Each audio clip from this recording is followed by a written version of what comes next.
전북 브리핑입니다. 전북도의회 새만금 SOC 예산 정상화 대응단이 국회 예산결산특별위원회 위원들을 만나 새만금 예산 복원을 요청했습니다.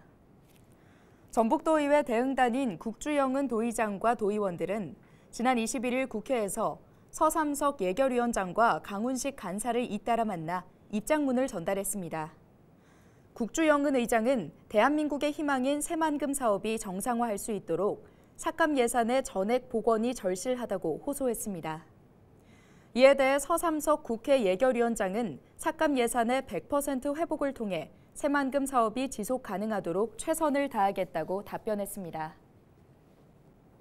전북도 소방본부가 올해 10월까지 이송한 환자의 자발순환 회복률이 11%를 기록한 것으로 나타났습니다. 전북도 소방본부는 심정지 신고 접수 때 최초 목격자에게 심폐소생술을 지도하고 모든 구급대를 대상으로 심정지 상황 팀워크 훈련을 강화한 결과 회복률이 증가했다고 밝혔습니다.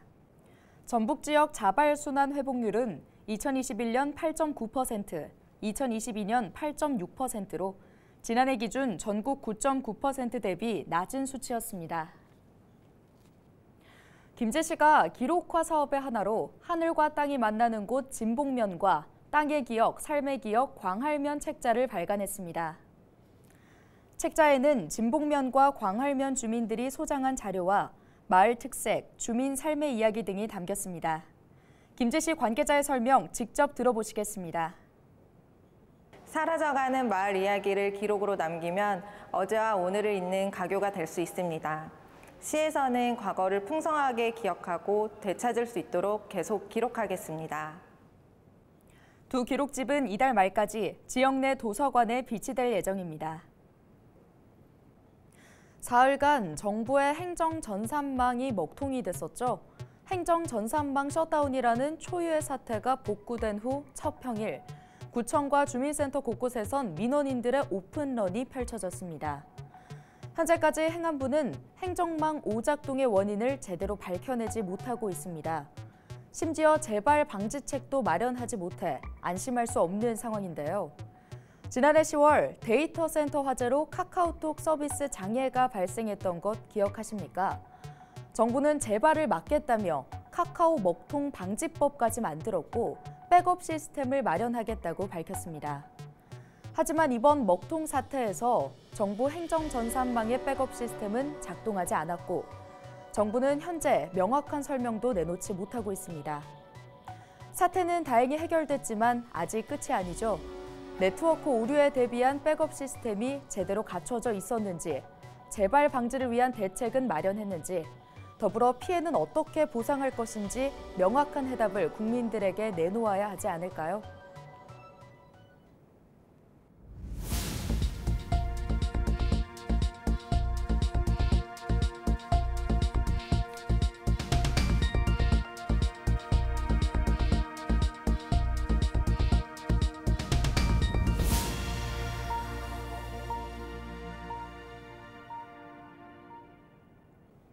박준배 전 김제시장이 오는 25일 김제와 부안에서 출판기념회를 잇따라 엽니다.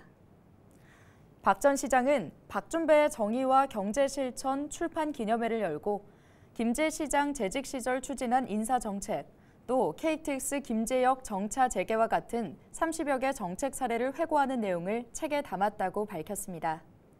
지난해 더불어민주당 김제시장 후보 공천에서 탈락한 박 전 시장은 내년 국회의원 선거에 김제와 부안 지역구에 출마할 것으로 관측되고 있습니다. 고창 장애인 자립생활지원센터가 오는 23일 발도둠 음악회를 개최합니다. 선운교육문화회관에서 열리는 음악회는 장애인과 비장애인으로 구성된 푸른 하모니팀과 사회복지사로 구성된 가야금 연주팀, 전문 예술인 특별 공연 등으로 구성됐습니다. 고창 장애인 자립생활지원센터 관계자는 이번 공연을 통해 장애와 비장애를 구분짓지 않는 문화예술 공연의 중요성을 느낄 수 있다고 전했습니다. 지금까지 전북 브리핑이었습니다.